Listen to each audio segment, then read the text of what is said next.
আসসালামু আলাইকুম। আশা করি সবাই ভালো আছেন। চলে আসলাম ব্রি গবেষণা ফিল্ডে। বোরো ধান লাগানোর জন্য জমি প্রস্তুত করা হচ্ছে।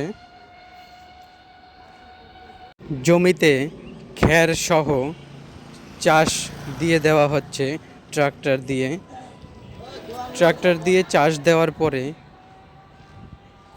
কয়দিন এটা পচানো হবে পানি দিয়ে, তারপরে আবার চাষ দিয়ে কিছুদিন মাটি পচাবে।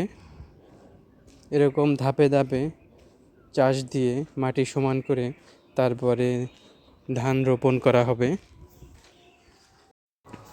আমি এখন আছি বাংলাদেশ ধান গবেষণা ইনস্টিটিউট গাজীপুর গবেষণা ফিল্ডের সামনে। এই ফিল্ডে যখন ধান রোপণ করা হবে তখন আপডেট দেওয়ার চেষ্টা করব। আমার চ্যানেলটি সাবস্ক্রাইব করে লাইক দিয়ে পাশে থাকবেন।